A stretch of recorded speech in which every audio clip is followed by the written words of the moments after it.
It's strange how the most prolific killers seem to be masked with the most mesmerizing charm.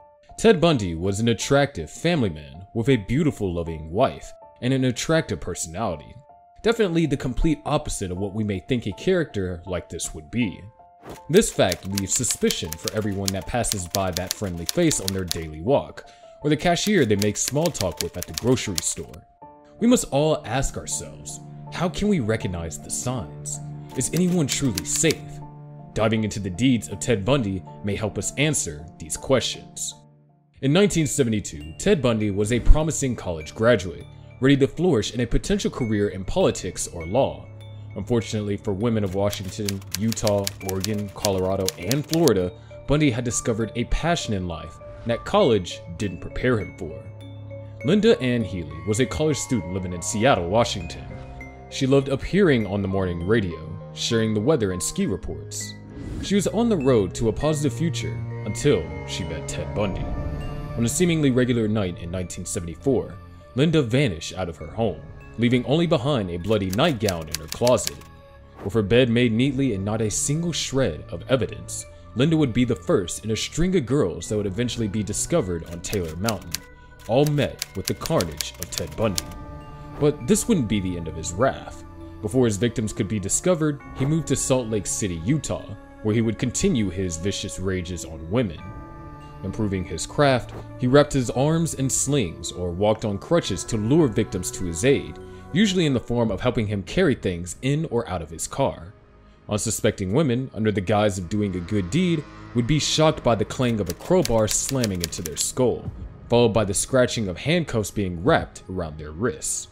Disoriented, they would be transported onto the hard, empty floor where Bundy's passenger seat used to be, forever stolen from their loved ones, experiencing unbearable assault, and ultimately, death. As Bundy moved from state to state, stealing, assaulting, and murdering dozens of women, the eyewitness testimonies only grew. Bundy's main mistake was the fact that his theatrics were always in public places, leaving witnesses to observe at least some parts of the kidnappings. So how was it that Bundy continued to get away with what these women endured so mercilessly? It was the mask of an upstanding character and charisma, with police constantly ruling him out, thinking to themselves, it can't possibly be this guy. Numerous women would come forward to name him as a serious suspect, women who had escaped his grasp, who had witnessed his luring attempts, and even an ex-girlfriend who knew the monster that ran deep inside. But the police wouldn't listen. Bundy's successful college graduate persona would continue to win over the cries of endangered women everywhere. When Bundy was under suspicion for the first time, the officer found masks, handcuffs, and weapons in the car. Even though this was not enough to connect him to the numerous missing women, the policeman knew of overwhelming eyewitness statements against him. Choosing to finally pursue the possibility that such a normal man could have a dark heart, he decided to keep him under surveillance until Bundy made a mistake. Several months scraped by, with nothing to report. Maybe this wasn't the mystery man that had become famous for leaving no trace of his viciousness. Maybe he was really just a regular guy. Carol Durange thought the same thing about the charming Ted Bundy, a shy young woman that had been lured by Bundy's helplessness and need act. She was shopping at a mall in November of 1974. As she browsed the stores, a police officer walked up to her, letting her know that someone had broken into her car. Shocked and worried, she followed the officer to her car to see if anything was taken. To her relief, everything was in its rightful place, and she was happy to report this to the officer that stood beside her. Even though this was the best possible situation, the officer still asked her to come to the station and make a statement. She was hesitant to do this, as she thought the man was off-putting and smelled of alcohol, but she didn't want to anger a person of authority, so she agreed. Once they got in the car, the officer attempted to strike her in the head and handcuff her. When she dodged his attempts, the man pulled out a gun and threatened her with it, but Carol knew that she had to fight back. She opened the door as quickly as she could, trying to get away, with the man that was now obviously not a police officer attempting to fight her back in. He had gotten a handcuff around one of her wrists, and Carol was losing faith in her ability to escape his grasp. Just then, Carol saw the headlights of a car driving down the road. This was her chance. She used all the strength she had left to break away from her attacker, sprinting towards the car and attempting to jump inside, the cuffs still dangling from her wrists. The drivers of the car saw her distress and swiftly got Carol to safety, leaving a survivor in Ted Bundy's rampage. Even though she wanted this man to pay for his attempt on her life, she had no information about him.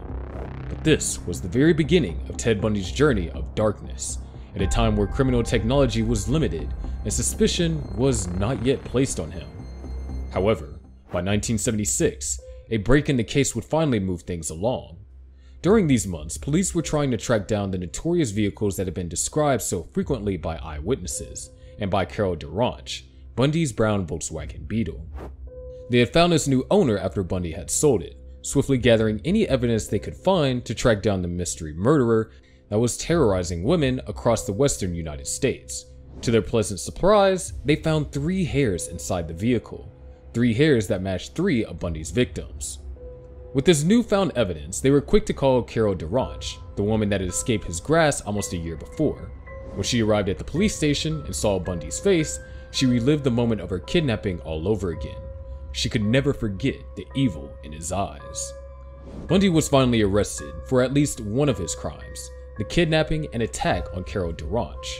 The bravery that she experienced that night carried over into her testimony at trial, successfully convicting Bundy and sentencing him to 1 to 15 years. Although it was disheartening for what the officers now knew he was responsible for, they had the time and security to build their case against him for murder. And that day would come, as bodies continued to be discovered. Bundy was finally indicted for murder charges in Colorado. Upon his transfer to Colorado to face one more of his many crimes, with all arrogance in the world, Bundy elected to act as his own defense attorney. Although it was a long shot, Bundy knew he had to be prepared. He was allowed to access the courthouse library to help in his defense, where he saw an opportunity he couldn't pass up: an open window. Bundy escaped from police custody for a week, where he was recaptured, but that wasn't the last of his escape attempts. If he can do it once, he could do it again. Bundy escaped again in December of 1977 through a hole he had made in the ceiling of his cell, gaining a 15-hour head start before police noticed him missing. During this time, he was able to make his way all the way down to the Sunshine State of Florida, where he restarted his vicious train of carnage, killing 2 university students as well as a 12-year-old girl. But Bundy's desperation made him sloppy. He was quickly pulled over and rearrested in Florida, almost immediately being connected to the university students' deaths. The DNA on the bite marks he had left on their bodies was an undeniable match for him, securing even more charges onto his case. As Bundy went to trial and received his first death sentence, bodies were still being discovered.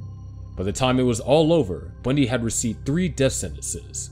After years on death row and numerous failed appeals, Bundy had finally given up the nice guy act. He gladly confessed to murdering over 30 women, detailing his life and crimes in a lengthy police interview from prison. The police believed that Bundy was responsible for the death of over 100 women. Unfortunately, the world would never know what the final death toll of the celebrity killer would be, as he was executed in 1989 by the electric chair.